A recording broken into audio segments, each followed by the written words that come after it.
The Edge of Knowing by Jason Derek Watson. Prologue. The Fire at the Edge. Wind pushes the dust in slow, tired spirals, and the fire answers with a crackle that sounds too alive for this place. They sit in a ragged circle, old, young, and the years in between, wrapped in quilts that don't match and coats stitched from the patience of other hands.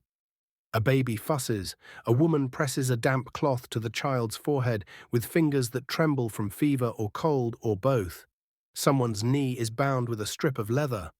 Someone else flexes a metal brace that chirps faintly when it locks. Bones complain, lungs wheeze. The night pretends to be kind and does not succeed. The children drift closer first, drawn not only to the heat but to the shape of a story. One boy steps forward as if he's the envoy for the smaller ones. He is missing 2 front teeth, and his courage is borrowed from those behind him. "Tell it," he says, "because that is what children do with the things that scare them. They make you say them out loud."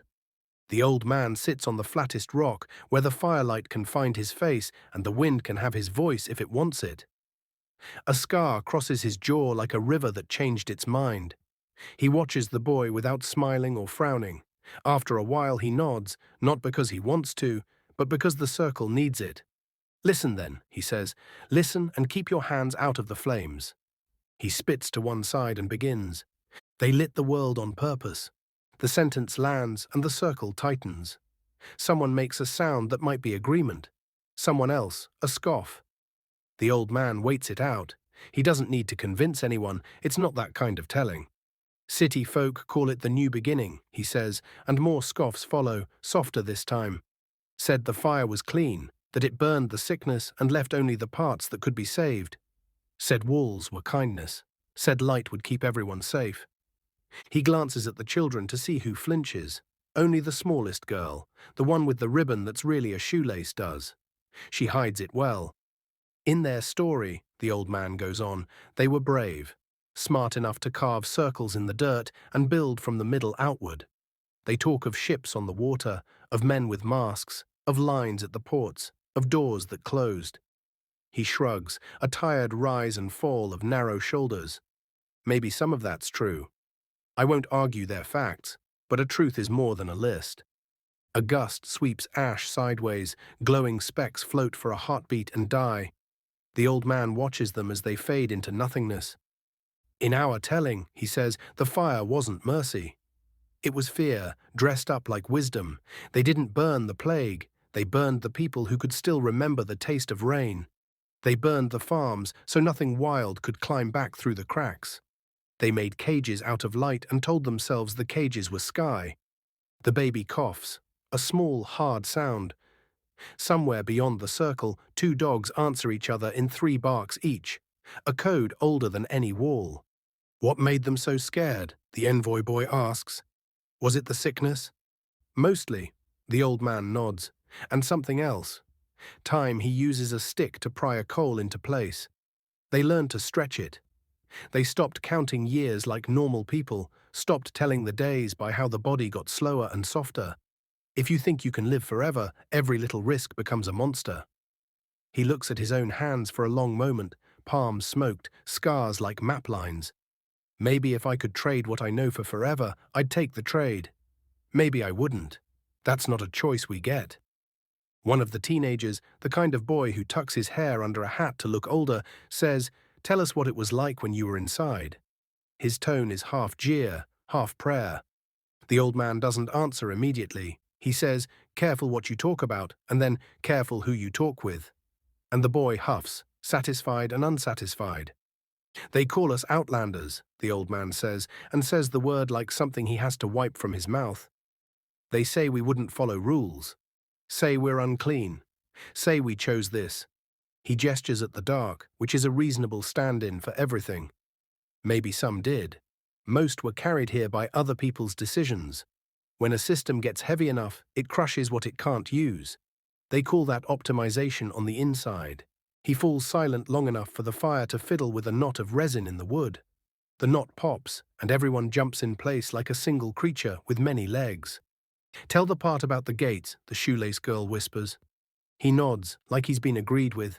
"Some of us went to the walls with our hands up." We sang to them, the way you sing to skittish horses. We brought things, brass parts, dried fruit, clean water. We showed them our arms so they could see the veins. We showed them our mouths so they could see the teeth. Look, we said, look how alive, look how we didn't die. He waits again. If anyone has a prayer to say for that moment, they don't say it. The lights listened, he says. They always listen. That's the trouble with lights. And then? Asks a child with ash on his nose like war paint. They turned brighter, the old man says. That was all. A woman at the edge of the circle pulls a blanket higher around her shoulders. The bandage at her temple has gone from white to grey to a careful brown. Someone has scrubbed it, and someone else will scrub it again. The metal brace chirps again as it locks into a new position. The man wearing it adjusts a strap that has burned into the shape of his thigh. People in this circle fix what they can and name what they can't. Why don't they come out? The envoy boy asks. If we're alive, why don't they want to see us? They see us plenty, the old man says, and for the first time he sounds tired enough that the fire flinches for him. The seeing doesn't change them. He tips his chin up like a man listening for weather. Count to 3 and you hear it too. A hum that isn't wind, coming from the direction where the horizon always looks cleaner than it should. Not thunder, not insects, something that has learned to pretend it's both. The teen with the hat stands. I want to see the walls, he announces, not to the elder but to the knight, which is always taking recruits. You've seen them, the old man says. Up close, the boy insists. His eyes already have the shine of a dare. He's the kind who would touch an ember to understand its heat. He's the kind who could be a hero, or ash. If you see the walls, the old man says, they see you. He doesn't raise his voice. The boy doesn't sit down. The hum grows louder, then softer, then louder again, as if the distance were breathing. The boy takes a step past the circle, 2 more. The dogs, those 3 bark dogs, go quiet and make themselves small because some animals still insist on surviving. Hey, a girl says, but she doesn't chase him. Everyone here knows what happens when you chase a dare. It turns and runs faster. The boy stops at the edge of the place where the circle's light runs out and something else's begins. The hum flattens into a single tone. The tone stops. The night becomes a room where someone is holding their breath. The old man laughs at the rambunctious amateur, making it sound like a suggestion that will keep working on the boy from the inside. But the boy doesn't move. He is trying to decide whether the silence is an invitation or a warning. The silence decides first. A faint flicker touches the horizon. Not lightning, not the way the old songs mean it. This is thinner, cleaner, as if the air itself is being spread thin enough it is almost invisible. The boy flinches, and that saves him. He steps backward into the circle again in a way that lets him keep his pride. Nobody says anything because nobody has to. It isn't brave to make the dark look like the day, the old man says after a while. He's not talking to the boy. It's clever. But clever isn't the same thing. He stares into the flames until the flames stare back like mirrors. When he speaks again, he's somewhere else inside himself. They'll tell you the walls kept the sickness out, he says, but you listen to me now. The sickness can walk. It can climb. It can learn doors. The walls were built to keep a different thing out, the kind of thing that doesn't want to be measured. He taps the center of his chest, then his temple, then the space just above his right eye, as if knocking politely on all the places a person can live. This thing, he says, and this, and this. From the far side of the circle, a man with a broken tooth says, "Tell them about the angels," with a smile that isn't a smile. "Not angels," the old man says, a little sharply. "They're just people. People who went up and didn't come down. They think they're better because space makes you feel that way. A little cleaner, a little farther from dirt. But they're people. They bleed. They argue. They forget their neighbors' names. A child whispers, "What's a neighbor?" And no one answers quickly enough to make it stop being a good question. The old man rubs his jaw where his most recent scar lives. "I'm mixing the years," he says, half to himself. "That's the trouble with fire. It makes all the time look the same." He nods once, a compromise with his own memory. How much do we owe to those we may never truly know? What happens when we become interchangeable? He counts on his fingers that are crooked from work and winter. They burned what scared them. They kept what flattered them. They made a story where they were heroes. He looks up. We made a different one, so we could keep walking. A lull follows, the kind that makes you notice small things. The way the smoke chooses one person to chase until they move. The way the fevered baby's breath finally evens out. The way the teen with the hat sits without admitting that he sat.